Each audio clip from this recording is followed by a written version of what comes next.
Good evening, dear guests, and welcome. Welcome, and what a pleasure to be here tonight. Thank you for joining us tonight for this event entitled Words Without Border with Samantha Schnee, translator and founding editor of the online publication Words Without Borders.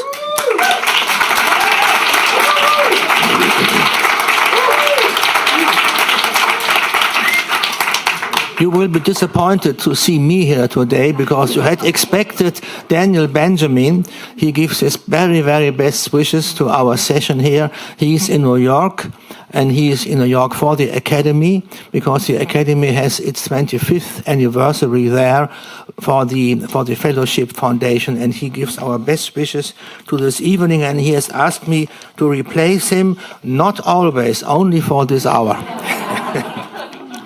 And I have to confess as well, I have a ghostwriter, and that is Johanna Gallup.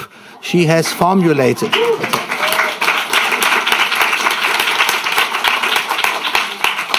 So let me introduce this panel this evening. Samantha Schnee is a translator and the founding editor of Words Without Borders, established in 2003. Schnee received her BA from Dartmouth College and MFA from the New School Graduate Writing Program. Her translations include Carmen Bulusa, The Book of Eve, The Goddess of Water, collection by Mexican poet Jeanette Clarion, which was selected for the Academy of American Poets in 2022 featured fall book list. Carmen Bulusa's novel The Book of Anna, and Bauhaus' text The Great Theft, which was shortlisted for the PEN America Translation Prize. In 2015, Samantha won the Gulf Coast Prize in Translation for an expert from Bulusa, Complot de los Románticos.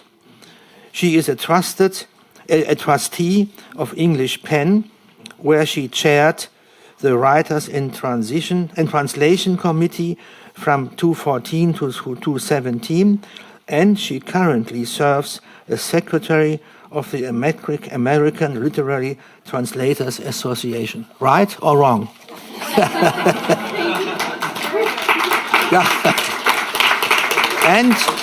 And one important fact of her is she was born in Glasgow, but now she lives in Euston. Maybe she prefers the sun of Euston to the rain in Scotland. I don't know.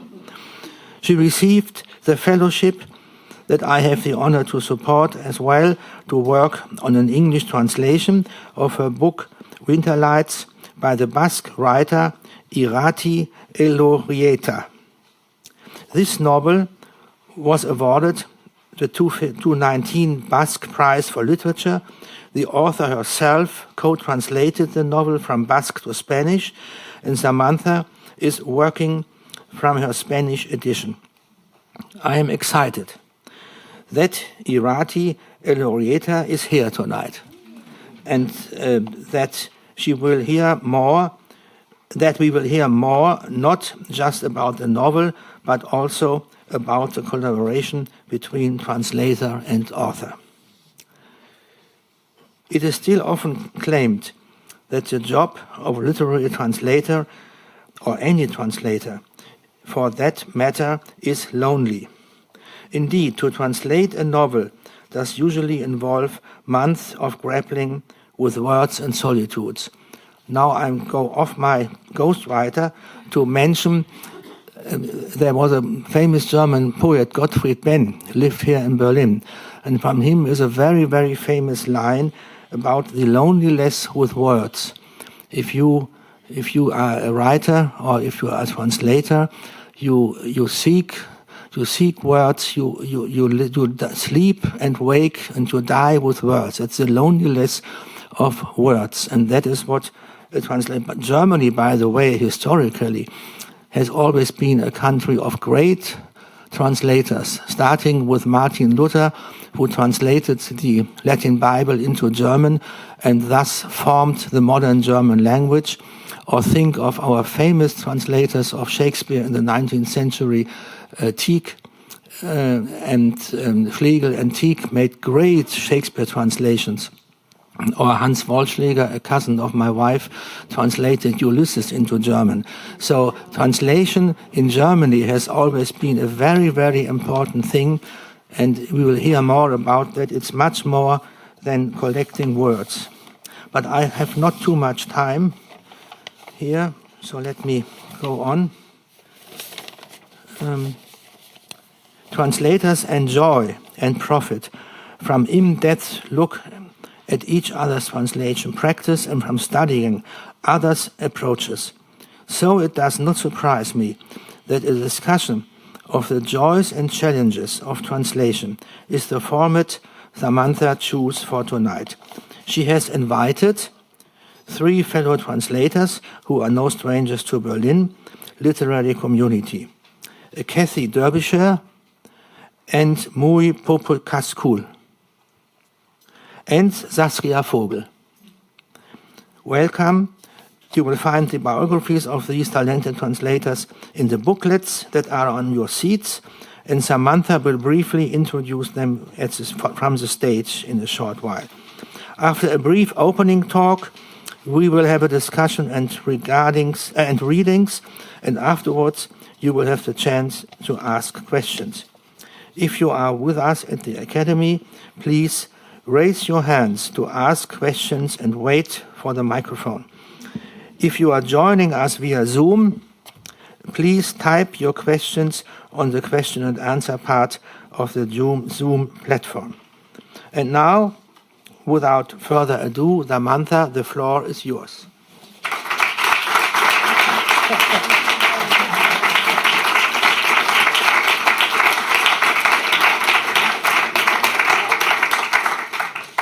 Welcome, everyone, and thank you for being here tonight. Thank you, Mr. Ippen, for a beautiful introduction. Thank you for supporting this fellowship. It's a great honor to be able to hold it. I would like to thank the wonderful team at the American Academy who's made it so easy for us to get our work done while we're here. And we have some special guests in the room tonight. When I was here 32 years ago as a student in Berlin, I lived with a family in Zehlendorf, and the Fink family is here tonight. So I want to thank my host family for coming to support me.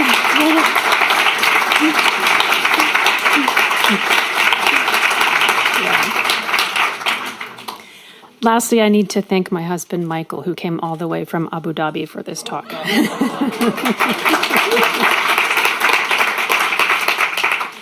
So while I'm here at the Academy, I have been working as a translator, as Mr. Ippen mentioned, working with a novel by Irati Elorrieta, who you'll meet later tonight. And I'm also the founding editor, as he mentioned, of this website, Words Without Borders.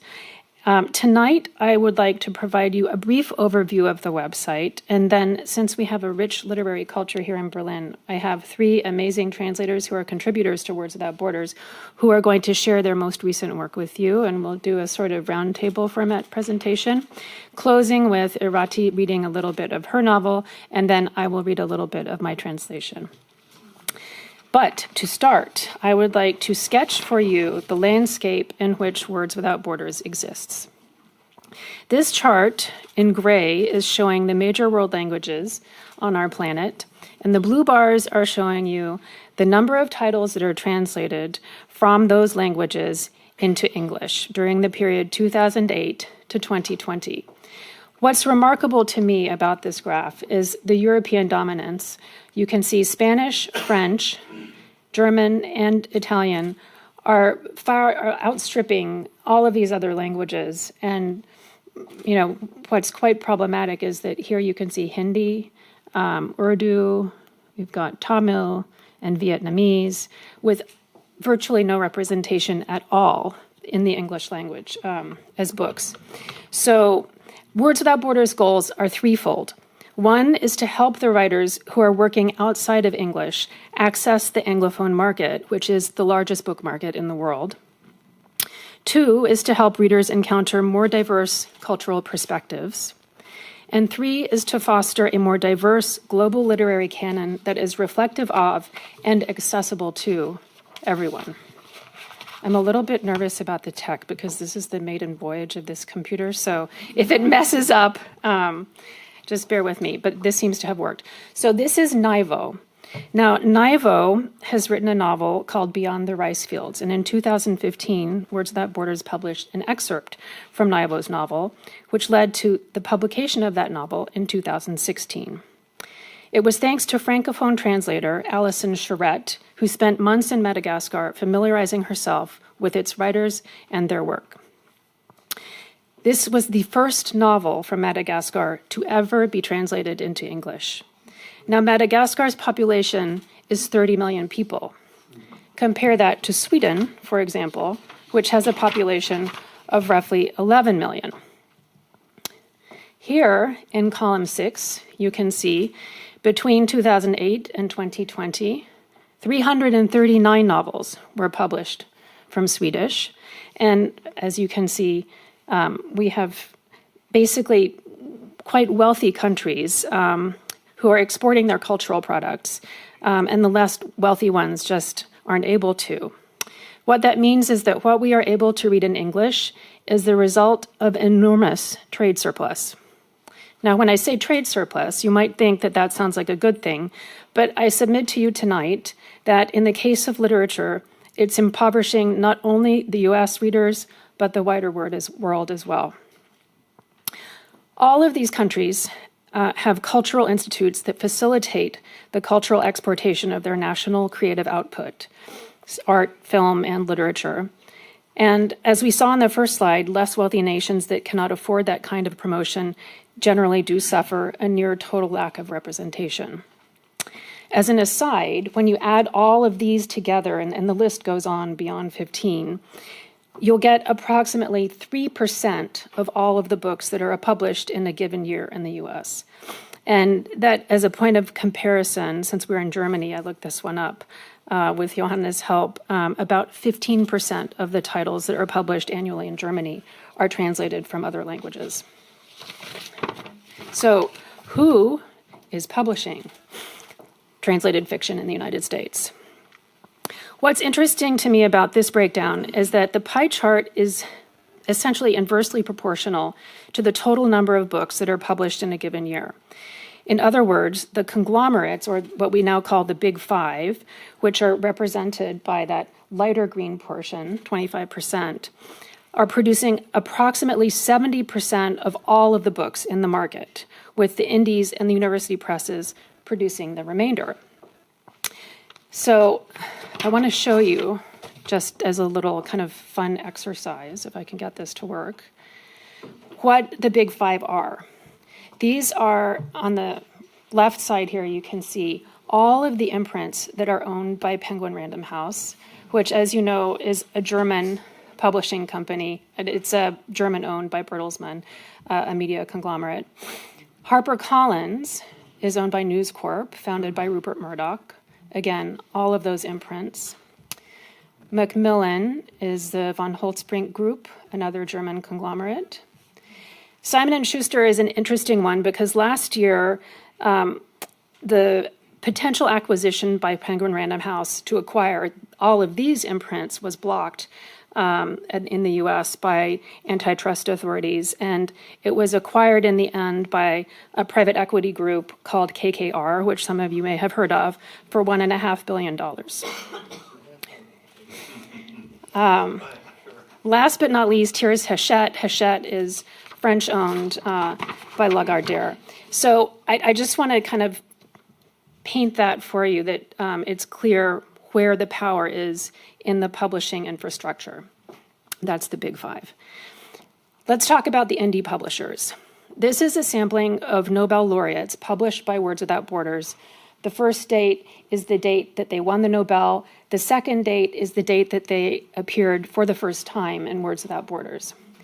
So look at the US publishers here and the UK publishers. You can see that for the most part, these are actually independent publishers who are not part of that structure that I just showed you. The American Literary Translators Association's publisher database lists 270 publishers of book-length works in translation that are independent. However, that market segment is highly fragmented and unstable, mostly because profit margins are so low. Often the cost of a translation, which might be $5,000 for a 50,000-word book, would basically put a title from the black into the red. So small market players really can't afford to buy Nobel laureates. They have all acquired the rights to those writers prior to the Nobel. And then what's also interesting is you can see what's happened here after the acquisition. Some of the big five have come in and bought the rights to capitalize on the Nobel win. The majority of editors buy titles from other languages based on relationships with scouts and agents, editors and foreign rights representatives, and translators. So Words Without Borders works closely with translators to curate features on literature from a specific language or region, and in most cases, that is how these authors come to Words Without Borders as well. We also want to support these independent publishers, so we work closely with them to promote their books with reviews. And there's a whole page on the website, which I'm a little bit nervous about going back and forth too much. So I'm not going to show you that, but you can find that easily on the Words Without Borders site later. So, this one. I need to show you this page, sorry. This is what a collection looks like in Words Without Borders. This is our Nobel collection, and it shows the different pieces that have been published in the magazine. Words Without Borders is also searchable by language, by country, by theme, by genre, and you can do it by contributor name, whether it's an author or a translator, and there's even a surprise me function for people who just want to have a go and see what you get. There's also a newsletter for a weekly global literature feed, and I encourage anyone who wants to sort of vary their literary diet a little bit to sign up for that newsletter. So since the International Booker Prize shortlist was released on Tuesday, I thought I would do the same thing for those titles. And on this page, you can see all of the titles in bold are the shortlist titles. The ones that aren't in bold are the titles that were longlisted but didn't make it onto the shortlist. The International Booker Prize is a 50,000-pound purse that's split equally between the author and the translator, but its greatest value is in its boost in sales. Last year's winner, Daisy Rockwell's translation of Gitanjali Shree's Tomb of Sand from Hindi, had sold less than 500 copies before winning the prize. It has since sold over 30,000. So that's what I said. So all of these asterisk authors that are on here, I just wanted to let you know that if you want to explore their writing a little bit, you can also find some of their work on the Words Without Borders website as well. The Booker Foundation is a very interesting organization, and they proactively commissioned a report on literature and translation in the UK. This is based on Nielsen BookScan data and a survey of 3,000 UK book buyers. What's interesting about these stats to me is that the average US reader skews female and older, and here we can see that is not the case for translated fiction. The administrator of the Booker Prize, Fiammetta Rocco, who is a senior editor at The Economist, when she launched this report, said, "Technology generally, the internet, social media, book talk, Kindle, all these have created their own communities of readers that help young people cross borders and inhabit each other's worlds without them even noticing they're doing it." Words Without Borders is cultivating new readers of global literature by making it easy for teachers to incorporate their work into their curricula. And I'd love to show you, if I can get it to work, a little video from our campus website. This is an author named Carmen Buyosa, who is one of Mexico's greatest living authors. And here she's sharing an excerpt of her poem lamenting the effect of the so-called drug wars on her homeland and talking a little about her home. So let's see if I can get this to work for you. We are living an era where violence is not only being co-shared but adored. And it's been surrounded by a magnetism. This is universal. But in Mexico, it acquired a different path. Not only the Tarantino syndrome, to say so, or the delight of violence, but also the daily life tragedy of thousands and thousands of people. My own idea of what Mexico is not linked to that idea of violence. So it was like the place I grew up and the place I believe I belong to had suddenly changed the identity. Where did you?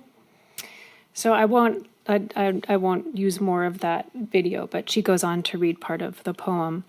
And the campus website is full of material like this. In the past 5 years since we launched campus, we've launched units on Mexico, China, Egypt, Japan, Russia, Iran, Korea, and next up, I'm very excited to say, is the Caribbean.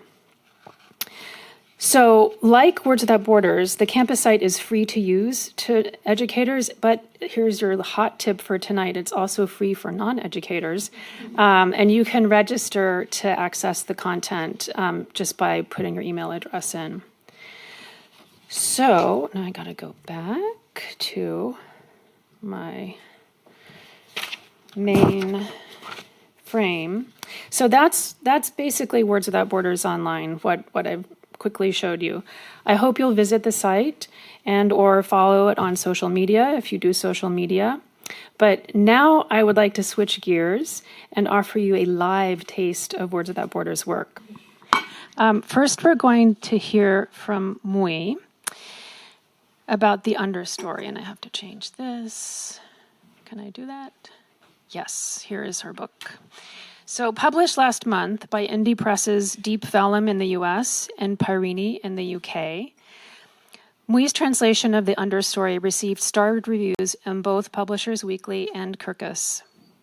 Author Sane Sangsuk's novel spins an evocative narrative of magic, storytelling, and the cost of economic progress in Thailand. Born in 1957, he's considered one of the greatest Thai writers of his generation. Mui has been working for 3 years to bring his writing to an Anglophone audience. And last year, Sangsuk made his international debut in English with her translation of his novella Venom, published in Thai back in 2001, which gives you a sense of how long it takes to import literature sometimes. Sangsuk has also translated the work of Kafka, Hemingway, and others into Thai. He cites James Joyce's Ulysses as one of the reasons he was inspired to write. Welcome, Mui. Thank you for being here. Thank you for the introduction, Samantha, and thank you for having me tonight. So I will be reading from the Understory. I have a different cover here because it's the UK version with a slightly bigger font. So I'll just say that the novel has a meandering structure, and it's many stories within the story. And it also doesn't have paragraph breaks, so I always have a terrible time trying to excerpt it. So I'm just going to dive right in. And this part of the story is set around 1900. Old Man Chanpa and Medung Bulan, those were my parents. I'm used to calling them by those names because that was how people in Prague and Dang referred to them back then. I had a sister too named Glintu. Scent of joss sticks, her name meant. She died as a child, only 5 years old, by drowning. Her remains were never found. Some said a tiger stumbled upon her dead body and dragged her away, making a meal of her. But that was only hearsay. I was still too young to remember anything. When Glintu died, I was only 4. No one dared raise the matter of her body never being found. in front of old man Zhenpa because it would infuriate him, and he already had a hot temper. But behind his back, people would whisper and gossip that they reckoned Glintoop's body had been snatched by a tiger and eaten. As a matter of fact, rumors went so far as to say Glintoop hadn't died by falling into the water at all, but it was a tiger that got her. At the time of her passing, old man Zhenpa was away. He'd had to go and serve as a guide for the hunting expedition of some royal who'd come on a leisure hunt around the deep, dark woods of Sarhet district. By the time he returned, Glintoop had been dead nearly a year. I was told, and I don't know how much of it was true, that my sister had gone to play in the stream during the high water season, and we had a big flood that year too, and she drowned. As for me, at the time of my birth, Medung Bulan had named me Kwantian, candle smoke. I only shortened it to Tian during the era of Field Marshal Black Pibun and Kram's Cultural Revolution. The district chief paid me a visit and urged me to change it, so I did. But before that, everybody used to call me Kwantian, and I grew up as an only child. Medung Bulan, she wanted to farm. She wanted to take over the plot in the forest that she'd already claimed and make rice fields of it. Before I could even crawl, she brought me along when she went out to the fields, and there she'd lay me on a cushion under a tree and tie my leg with a koma sash, tethering me to the trunk. She was fair-skinned, tall, and strong, and like most women of that era, she couldn't read or write. Unlike most women of that era, though, she didn't chew betel nut. She made such delicious gangliang and sang such beautiful lullabies.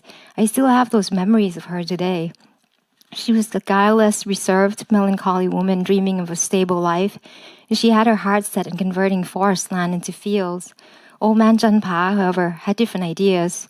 Every day when it came time to chop and dig and weed to ready the land for planting, he'd grab Nilagan, his trusty percussion rifle named after the onyx, and without fail disappear into the forest, returning hours later hauling a manjak or a larger deer or laden with gao or banteng meat. On the surface, it might have appeared like he was lazy, but that wasn't it. He was simply reluctant to become a farmer, never quite ready to go against his heart. I'm a grand, mighty river whose course is tough to change, he'd say, almost like an excuse. In Pragnamdang in those days, as soon as you reached the bottom of your front steps, you were in the forest. There were only a few patches of farmland or field, and planting vegetables like greens and beans and such, and cultivating rice unirrigated didn't work particularly well.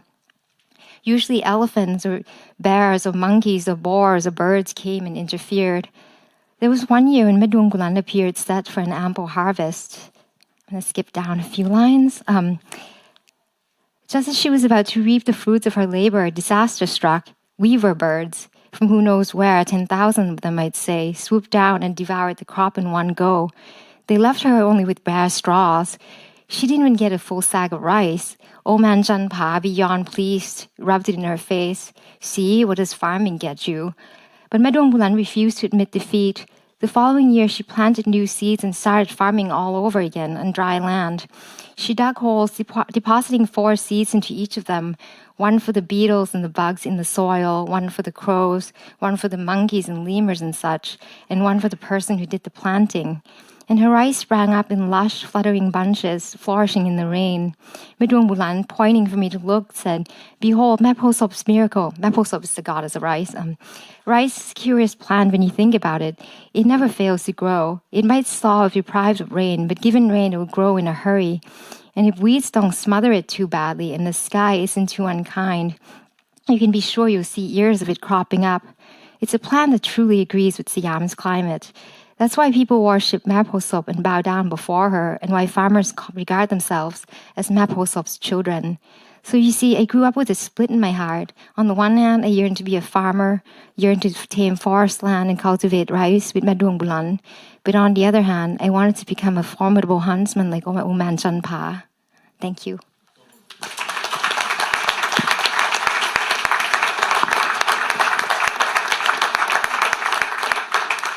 Thank you so much, Mui. So next up, we have Saskia. Saskia's translation of Linnea Axelsson's Ednan. Yes, thank you.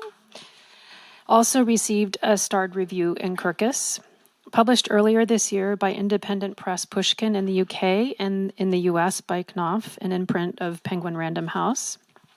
The book benefited from review coverage in the New York Times, the Washington Post, and other major outlets.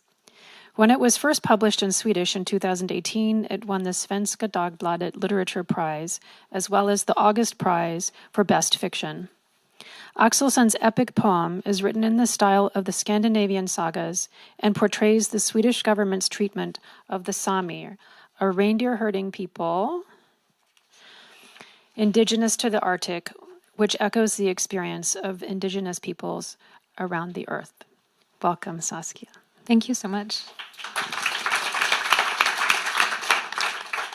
I also wanted to say that Words Without Borders is the first place that published an extract of Ednan, and trying to publish a book that looks like this was a really big challenge. But it really meant a lot. So I'm just going to read from the beginning. Part 1, night camp at Lake Gobmiavri, near to where Sweden, Finland, and Norway meet. Early spring, 1913. The voice, the cup that memory fills. This is the father speaking. I drink your hair and soar. Through the fells that birthed us and twine us together, your body and mine. Fingers search and the heart howls. Here where I wander, a rangeland runs from the forest snow to the windswept shore. There my herd scrapes and leads us land to land, prying me from your arms, alone among the lichen. Part 2, 2 births, 2 sons. A salty sea breeze unfurled your dark locks. We'd made it to our summer grounds off the North Norwegian coast. The cooling wind ruffled their strands of fur, blew away the midges, gave them no chance to sting. The reindeer lazily shook its crown, happy at home in the land of ease. The island slope a greening pillow where the ocean soars, and the silver brooch from the market square was fixed to your shawl. In the calves' legs, the future twitched uncertainly, in one direction and in the other. Then the ocean depths silently resettled themselves, painstakingly calm and sly. On the move to our winter grounds, across glowing autumn pastures, you would birth our sons. 2 births, 2 sons. Aslat, with his wreath of hair black as soot, thick as a reindeer's coat, honed fingers that felt the family mark, cut into the reindeer's ear. But that Nila, all he sensed were the waves. Bluish, black, murky brown. Nila's eyes remained, a newborn's veiled, deep listening gaze. Around that soul a face was held, like a bowl, that never seemed burdened by or even aware of its contents. Large pieces were carved from a herd's life cycle. Nila's weakness gnawed me down to the marrow. Clawing feelings took me as their home. Aversion, conceit, shame. Risten, which is his wife. You said the boy belonged to a more sensitive kind, which had but assumed human traits. And I saw something cunning reveal itself in his young mouth's mysterious greetings, his irritating attempts to reach out. No. You said his face made it known that much of him remained in the oblivion from which we all come. The ocean, quite simply immeasurable. I gave my verdict. You can't take a weakling like that into the fells. Someone like that is left in our lodgings or boards with the Swede on his farms. Quarrel's sneer was spread across our faces. People stood back. Silence lay in our hut. But that was before. Later you went around with Nila roped to you at the waist. Not one word would pass the weakling's lips. Too strong was this mark from behind the water's veil, where mankind spins its origins, a tail fin or a scut that should have fallen off. He ought to have swum out and returned, is what I said back then. Never will he be of use in the reindeer forest. Thank you. Thank you.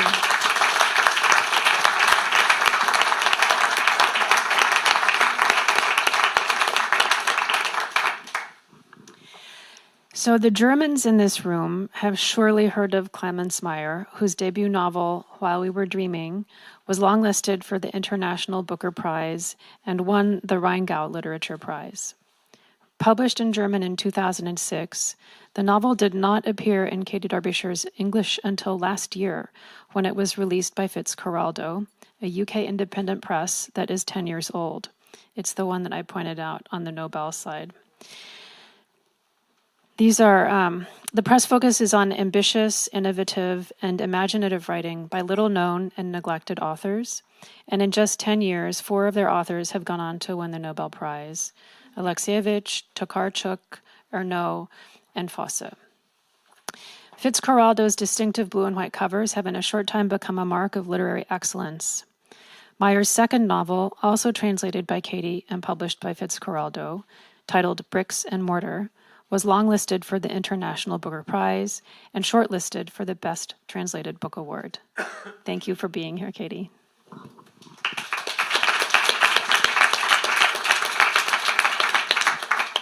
Thanks, Samantha. Yeah, my book cover is not interesting. And this is also just from the opening of the novel. Child's Play. There's this nursery rhyme I know. I hum it to myself when everything starts going crazy in my head. I think we used to sing it when we hopped about on chalk squares, but maybe I thought it up myself or dreamed it. Sometimes I mouth it silently. Sometimes I just start humming it and don't even notice because the memories are dancing in my head. No, not just any memories. The ones of the time after the wall fell, the years we made contact. Contact to the brightly coloured cars and Holsten Pilsner and Jägermeister. We were about 15 back then and Holsten Pilsner was too bitter for us, so we'd usually drink local. Leipzig Premium Pilsner. It was cheaper too, seeing as we sourced it straight from the brewery's backyard, mostly at night. The Leipzig Premium Pilsner Brewery was the epicenter of our neighbourhood and our lives. The wellspring of long drunken nights in the suburban cemetery, endless orgies of destruction and dances on car roofs in the bock beer season. Original Leipzig Premium Pilsner let loose our bottled blonde genie who grabbed us by the hair and lifted us over walls, magicked cars into flying machines and lent us his carpet to float away on, spitting down on the cops' heads. Usually, though, those strangely dreamlike flying nights ended with a crash landing in the drunk tank or on the corridor of the Nick, handcuffed to a radiator at Leipzig Southeast Police Station. When we were kids, are you still a kid at 15? Maybe we weren't anymore. That first time we faced a judge, usually a woman judge, or the first time the police drove us home at night and we went to school the next morning, or not, with the 8 from the handcuffs still imprinted on our wrists.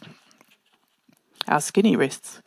When we were good kids, the epicenter of our neighbourhood was the big Duroplast State Toys and Rubber Stamps factory, where an otherwise insignificant classmate got us rubber stamps and toy cars from his stamp pad manufacturing mother. So we never beat him up and sometimes gave him a few coppers, or let's call them aluminiums, because that's what our coins were made of back then. The big factory went bust in 1991 and they tore the building down. And the little rubber stamp and toy car fence, his mother was out of a job after 20 years and hanged herself in the outside toilet, so he still never beat the insignificant boy up, and sometimes gave him a few coppers. There's an Aldi there now. I could pop in for cheap beer or spaghetti. That thing about the boy's mother is not true. She got a job at a new Shell garage in 1992 and pretended not to recognise us when we bought beer or vodka or corn from her, because it was night and the shops were shut and the walls of the Leipzig Premium Pilsner Brewery were just too high sometimes. The best thing was the brewery was even there when we couldn't see it, when we were carrying an old lady's handbag home for her a couple of streets over, or when it was night. I mean those terrible dark nights in winter, when all you see is the lights and you feel so sad.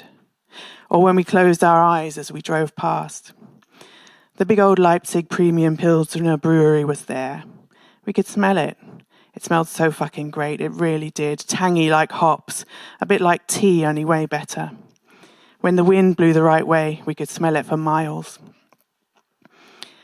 And I can still smell it now when I open the window, even though I'm far away, but the others don't believe a word of it.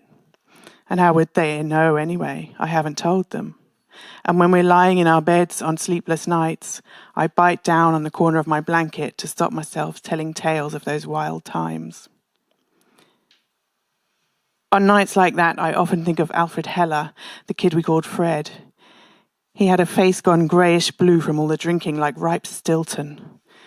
Fred was a couple of years older than us, but he looked 15, wore these round glasses like a good little schoolboy, and then he'd joyride stolen or dirt-cheap cars without a licence around our neighbourhood and all round town.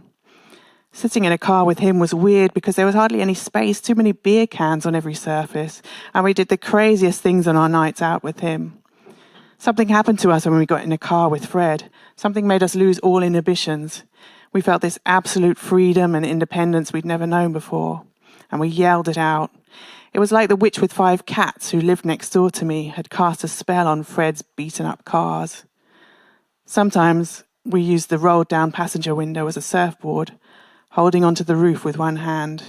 It was like a merry-go-round after a bottle of Stro 80.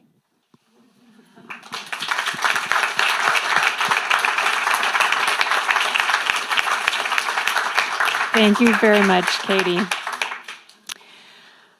Okay, now it's time for me to share the project that I've been working on while I've been here at the Academy for the past 3 months. I first encountered Irati's work in 2012 when I sat on the jury of New Spanish Books, a publication that promotes the translation of Spanish language authors and their books. Her story collection, Burbuilak, originally written in Basque, captures the hypermobility and wiredness of young 21st century Europeans. In one of those stories, the main character of the book, who is Spanish, has a long-distance romance and falls in love with a German man in Berlin. Fast forward to 2019, when her debut novel, Neguko Argiak, which is set in Berlin, won the Basque Prize for Literature. The prize funded the translation of the novel into another language, and Irati chose Spanish, working with Basque writer John Garediaga to create the text that was published by Spanish indie press Galaxia Gutenberg in 2021, and that's the cover there.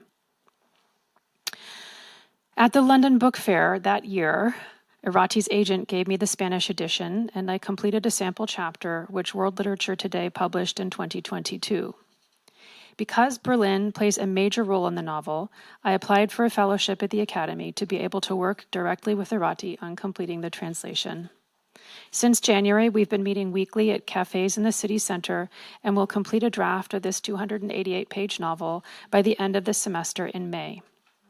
Then we'll hand the manuscript over to Irati's agent and let her work her magic, aiming for publication in both English and German next year. Irati is going to read you a paragraph in Basque, and then she will read a few pages in Spanish to give you a sense of how different the two languages are from each other. And after that, I'll read the same excerpt in English. Welcome, Irati.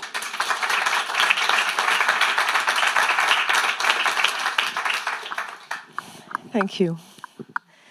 So the first reading will be in Basque. I will do it short, just to give you a feeling of how it sounds like.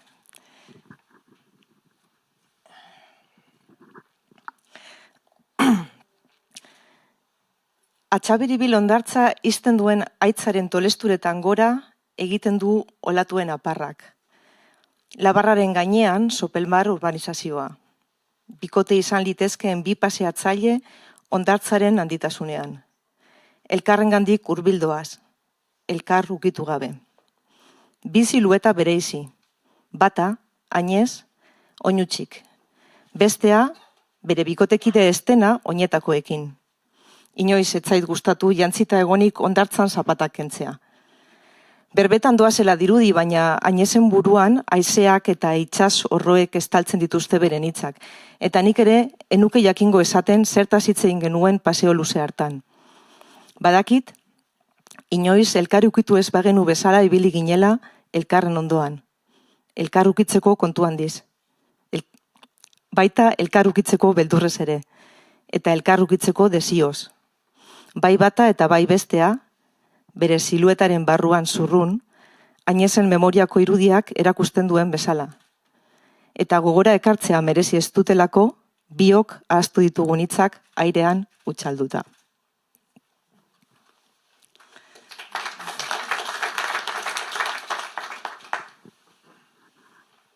Thank you.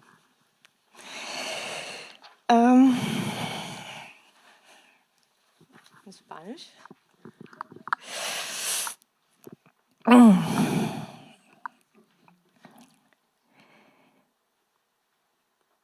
En el tramo hasta las vías de tren terminan las casas y empiezan las huertas.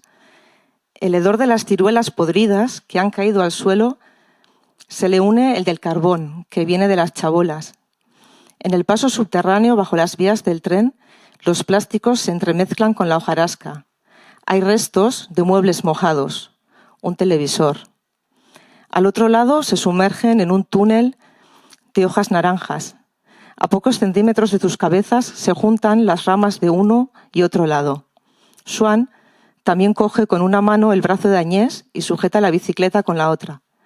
Estos cerezos se los regaló Japón a Berlín para que los plantaran en lo que fue la franja de la muerte, le dice. Van cogidos del brazo, en silencio. Un tranvía atraviesa Bösebrücke, una tienda de campaña bajo el puente, entre basura. Agnès acompaña a Swan hasta la pasarela peatonal y al llegar a la mitad le dice que ella se quedará allí. El sol está a punto de desaparecer detrás de la colina negra de Humboldthain. Bajo la colina hay restos de guerra y 2 búnkers, el más grande de ellos, en invierno, lleno de murciélagos. Agnès sigue a Swan con la mirada, hasta que éste desaparece puente abajo en bicicleta. Luego se gira hacia las líneas de las vías de tren y el estruendo de los trenes le recuerda a los bramidos del mar.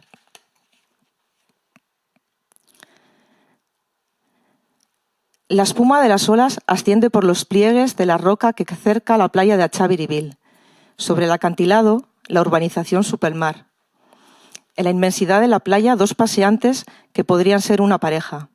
Van cerca el uno del otro, sin tocarse. 2 siluetas aisladas. Una, Agnès, descalza. La otra, la que no es su pareja, con zapatos. Nunca me ha gustado quitarme los zapatos en la playa cuando estoy vestido. Parece que van hablando, pero en la mente de Agnès el viento y los bramidos del mar tapan sus palabras, y tampoco yo sabría decir de qué hablamos en aquel largo paseo. Sé que caminamos uno al lado del otro como si nunca nos hubiéramos tocado, con mucho cuidado de no tocarnos, incluso con miedo de tocarnos y con deseo de tocarnos, tanto uno como otro rígido dentro de su silueta, tal y como muestra la imagen en la memoria de Agnès. Y las palabras que ambos hemos olvidado se desvanecen en el aire, porque no merecen ser recordadas. Mientras paseábamos, Agnès ahogó con su verborrea la noche que habíamos pasado juntos. Me había dicho por teléfono que teníamos que hablar, y fuimos a la playa de Sopelana en mi coche. Yo quería agarrarla del hombro, alzarla y zarandearla, besarla para que se callara. Agnès diría, pero no lo hiciste. Y avanzamos por la orilla, una descalza, el otro con los zapatos puestos. Ambos dando la impresión de ligereza, los 2 tragándonos lo que realmente hubiéramos querido decir. Una cosa es la apariencia y otra es la realidad. Agnès ha caminado hace poco por esa orilla, cuando el sol estaba a punto de ponerse y se ha cruzado con Laia Spitarte. Las olas voltean con fuerza las piedras de la orilla y los golpes entre las piedras se funden con el tren que viene por debajo del puente. Puedo percibir de las piedras y los trenes trabados en la garganta de Agnès. La mirada se eleva lo más lejos posible, por detrás del puente, más allá de la estación de tren y de la colina. Ve la playa de Achabirivil desde un alto, desde el borde del aparcamiento. El viento peina la hierba sobre el acantilado, le revuelve el pelo delante de los ojos que están clavados en la espuma rota del mar, los ojos negros que cuando era niña buscaban agujeros de grillo. Aquel verano tuvo el pelo largo, lo más largo que yo recuerde, una melena de color castaño oscuro hasta los hombros. El viento podría ensordecer a cualquiera, pero mi voz consigue atravesar el parapeto de Agnès. En París no tienes esto. Gira la cabeza y estoy justo allí, a su lado, sospechando que no me ve realmente. Pero ella no se entera, y al fin y al cabo no quiere verme. No quiere oír lo que ya sabe. Responde, no seas malo, Esteban. Y vuelve la mirada al mar embravecido en busca de refugio. El viento nos rodea, lo llena todo, erosiona nuestras palabras sin esfuerzo, como si no las hubiéramos dicho, como si antes de pronunciarlas no hubiera habido voluntad de nada. pero ahora la resaca la recupera. Y como lo que le dije en sopelana sigue en pie, le susurro, en Berlín tampoco tienes mar. La misma manera de girar la cabeza hacia mí. Esta vez puedo decir con absoluta certeza que no puede verme, aunque daría sus 2 ojos por poder hacerlo. Thank you.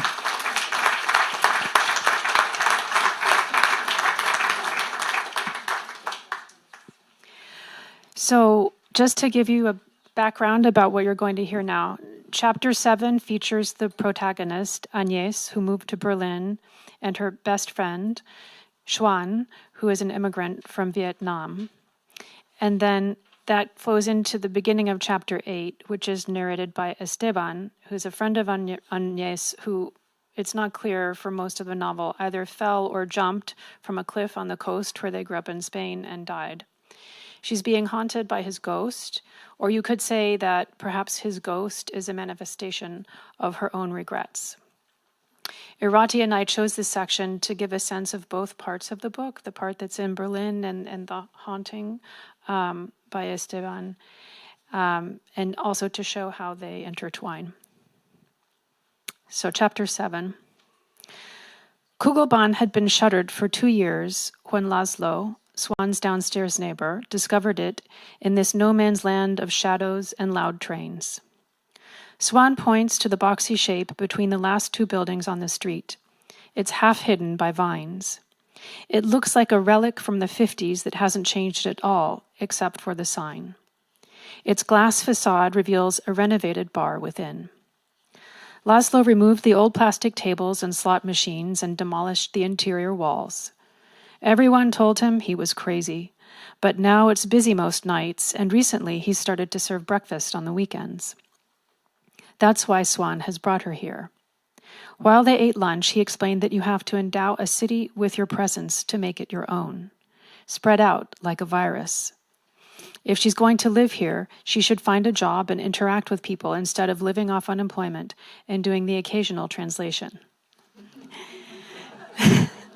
They go up the stairs that lead to the door of the building and press their noses against the glass. On the left, there's a small bar. On the right, there's an exposed brick wall decorated with photographs and a fireplace with a pile of wood on the floor. In the back, there's another glass wall that opens onto a patio. A stairway leads to the basement, an old bowling alley. Swan uses the word Kegelbahn, which confuses Agnès. Did you say Kugelbahn or Kegelbahn? The bar is called Kugelbahn, and the bowling alley is a Kegelbahn. Kugel means ball, Kegel means pin. The gardening allotments begin here and run all the way to the train tracks. The smell of coal from the sheds mixes with the smell of rotting plums that have fallen to the ground. In the passageway that runs beneath the tracks, fallen leaves mix with plastic detritus, bits and pieces of damp furniture, a TV. When they come out the other side, they're in a tunnel of orange leaves. Branches from both sides of the path meet just a few centimeters above their heads. Swan takes Agnès' arm in one hand and steers his bike with the other. Japan presented these cherry trees to Berlin after the wall fell, to plant them in what was called the death strip between the east and the west, he tells her. They walk arm in arm, silent. A tram crosses Bosebrücke. There's a tent among the garbage beneath the bridge. Agnès accompanies Swan to the pedestrian walkway, and when they're about halfway across, she tells him that she's turning around. The sun is about to disappear behind the black hill of Humboldtine. Beneath the hill lies rubble from the war and the remains of 2 bunkers. The larger of the 2 fills with bats in winter. Agnès watches Swan until he and his bike disappear down the ramp. She turns toward the train tracks. The noise of the trains reminds her of the roaring of the sea. Chapter 8. Sea foam ascends the crevices in the rocks along Achabribil Beach. Atop the cliff, the Sopelmar housing development.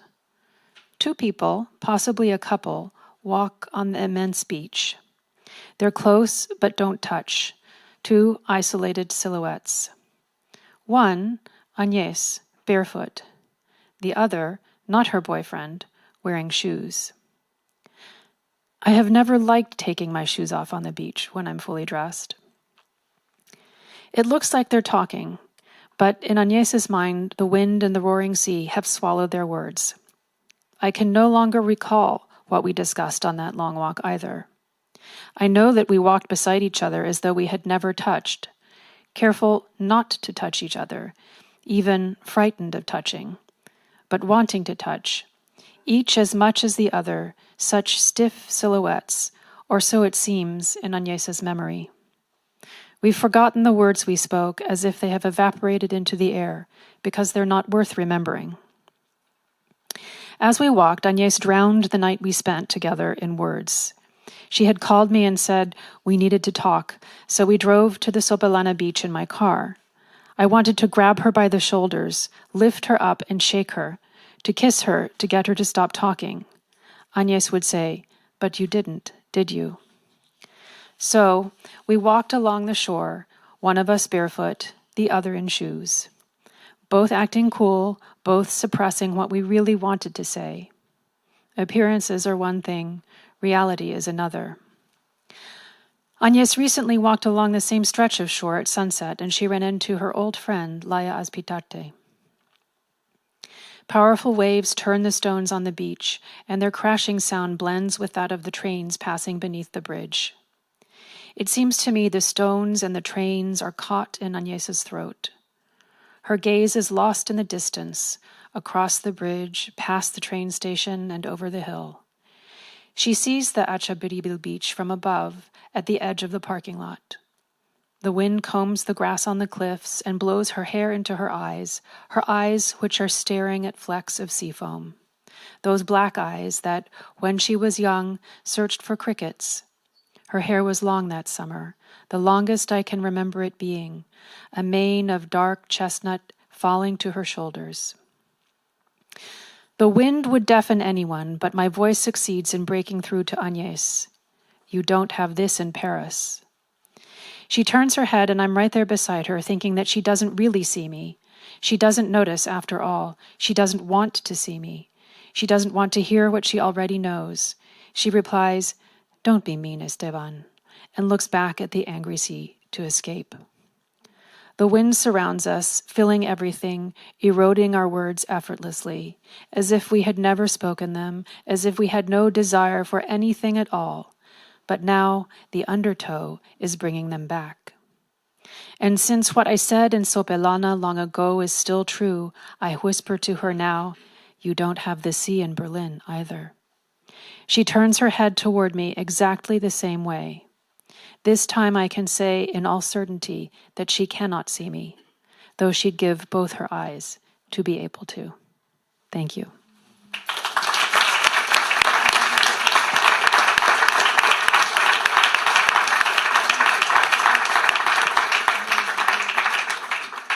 Okay, so now we have the Q&A fun. This is the best part of the evening.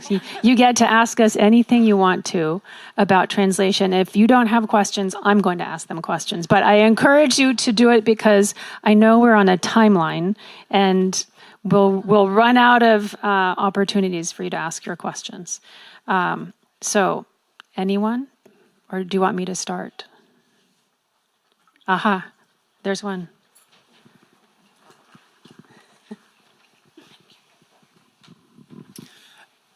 Just a small question regarding the statistics that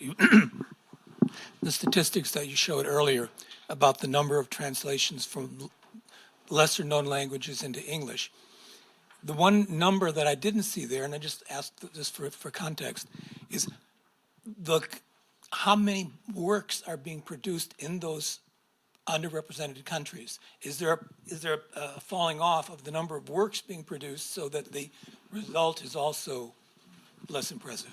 So, for sure, in, less wealthy nations, let me start by saying that in Germany, there is this kind of saying for a while, and I can't remember it exactly because my German's not great, but basically that writers were the children of doctors.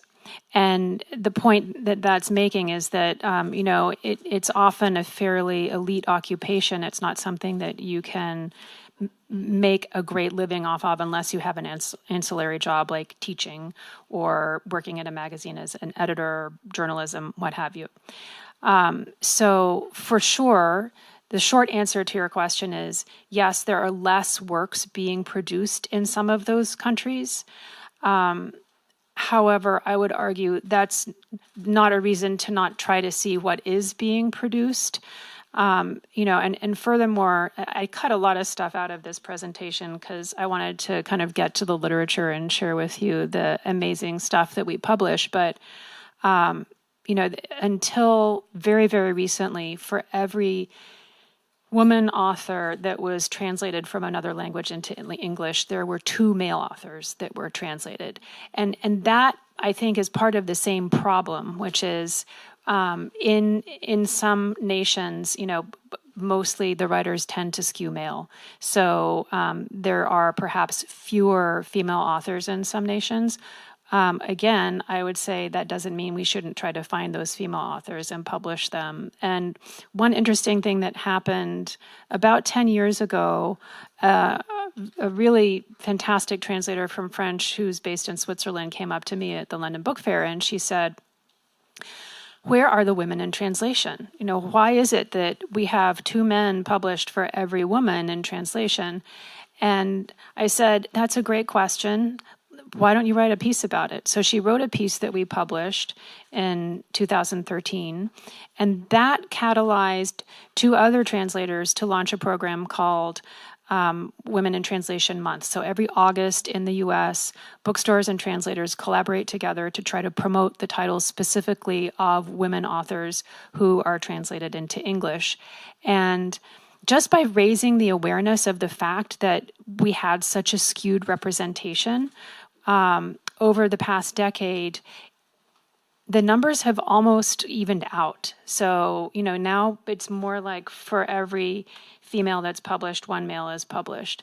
And I think that that's a powerful, it's a powerful illustration of when we are aware that a problem like this exists, what can we do to change it? And it's along the whole chain. So it's the agents, the scouts, the translators like us and what we choose to work on. I tend to work almost exclusively with female authors, partly because of that problem. But we can also have a big impact as readers. So, when you're choosing, what are you going to spend your time reading?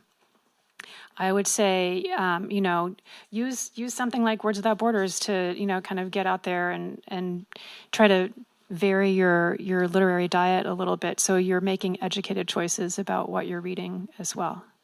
Thank you. In the back, yeah. Yeah. All the way. Okay, all the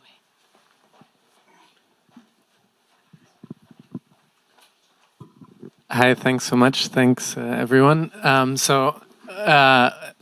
When you're working on minoritized language, translating it into English and not speaking Basque, maybe you could speak to that a little bit, because the original is in Basque, as far as I understood. And it's an amazing resource that you can work with a living author who's right next to you, and you have a common language, Spanish, which has oppressed Basque historically, so that's a little bit complicated, right? But then how would you go about doing that if you don't have that kind of resource, right? If you don't have the author next to you and you don't have a common language with the author, but you still want to translate minoritized languages? Thanks. Well, okay, so there are some translators who are working directly from Basque into English, and that is the norm for translation is not to use what we call a bridge language, which in this case is Spanish. Usually, it's English that's used as the bridge language. So, for example, we published a piece by a writer called Vijay Dandetha who wrote in Rajasthani, and we couldn't find a translator at the time. This is a long time ago, almost 20 years ago, to translate from Rajasthani into English. We had to use a Hindi kind of bridge translation to do that.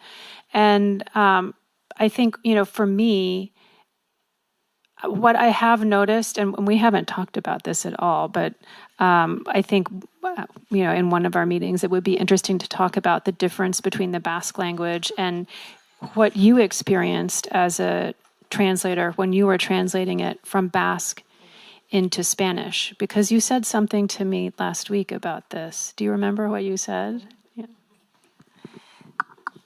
I think I remember what you mean is I translated the novel myself with another Basque author. So he's a poet and he also writes in Basque. So for both of us, Spanish is a language in which we feel comfortable. It's like our second language, but like when we talk Spanish, it feels normal. But none of us has ever written in Spanish, like only school stuff. Yeah, we never worked in written Spanish, so it's one side. It's like we feel comfortable with the language, but it's not the one that we used to write. So it was are we going to be able to do this work? Yeah, we didn't know if we could do it. Yeah, I think that's what you mean. Yeah, it's yeah. And you said something to me about, like I asked Irati, did she enjoy the process of doing the translation? Because I've spoken to many authors who say that doing a self-translation is the worst possible experience a writer can ever have. You see every flaw in the text and you think, oh, I really should have spent more time getting this ready for publication. But you said that actually you didn't feel that way about it, right? I made a decision before I get to the point. I said, I decided before that I wasn't going to change anything. I wasn't going to do another version of the novel. I was going to translate it with my co-translator. Yeah, I think that made things easier. Yeah, and yes, I know. Like from Basque writers, I think like half of them don't like to translate their things at all, and the other half have no problem with it, and I don't have a problem with it. I mean, I will say also that there is a kind of global movement now to encourage writers who have the gift of being able to write in a minoritized language or small language or whatever nomenclature you want to use, to write in those languages. And, I think it's really cool for me to work with a text. And, I think before we leave, we'll spend some time talking about the grammatical differences between Basque and Spanish, because there are things that I'm noticing as I do the translation that are a little bit different from Spanish, as if it had been written originally in Spanish, and it might be interesting to kind of excavate that a little bit. But while we're here, I would love to ask all three of you what it was like to work with your authors. Can you just give us a glimpse into your process? So for me, working with Schnee this time, this author that I've been working with, was a little bit different because he doesn't do email. So, so that was a challenge. And so we've gotten in the habit of talking on the phone for like 2-3 hours at a time. Not always about work, just like, how are you doing? Like, I quit smoking. What are you up to? Like, that was him, not me. But it was interesting to hear you talk about whether your decision whether or not to change the text at all, because for the understory, the author did catch certain things that he wanted to change, and I also caught certain errors that I alerted him to, and he said, of course, change those. And I also made some suggestions as far as like the chronology of some of the things in the novel. So there, if you were able to read Thai, you would see that some numbers in the book are different. And obviously I hope people would know that that's not a translation mistake, because numbers are like the most basic things, right? I guess he did ask me to write in a few lines as well, because he 20 years after the fact, decided that, I should have written about the characters in the book when the narrator was a young man. He and his father were hunters, and he was like, I can't believe I didn't write in this bit about the the powder horn. And he was like, will you write it in for me? And I was like, really? And he was like, yes, just do it. And I was like, okay. So yeah, there are things that are slightly different. And it's funny because Clemens Meyer is also not very good at emailing, or not very keen on it. And our collaboration is gentler for that, because I think he doesn't want to be bothered.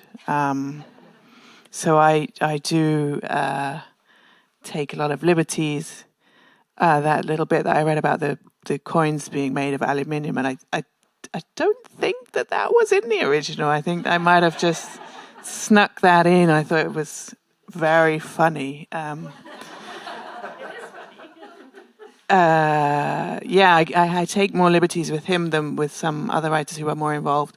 But I ask his permission. I'm not sure if I asked his permission for that, but I do ask. I've changed characters' names, not in this book and in a previous novel.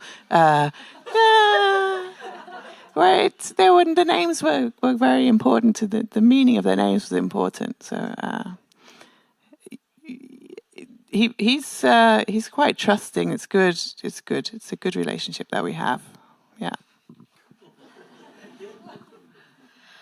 Linnea and I have a very normal relationship on email, which I would describe as restrained, because we're both literature people and we don't want to be bothered, but also very friendly.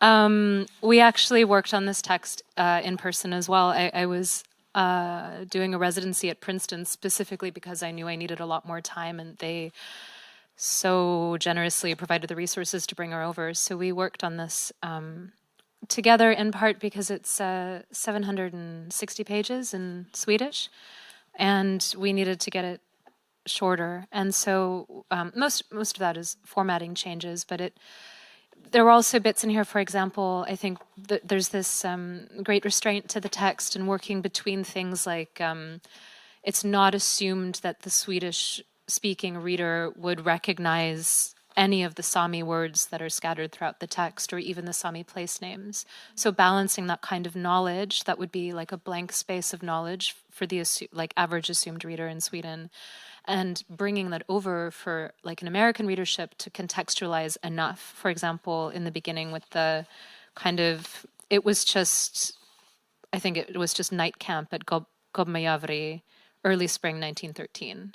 And if you've been hiking in the north of Sweden, you see the word Jaura around, which means lake in the north of Sweden, which comes from Javri.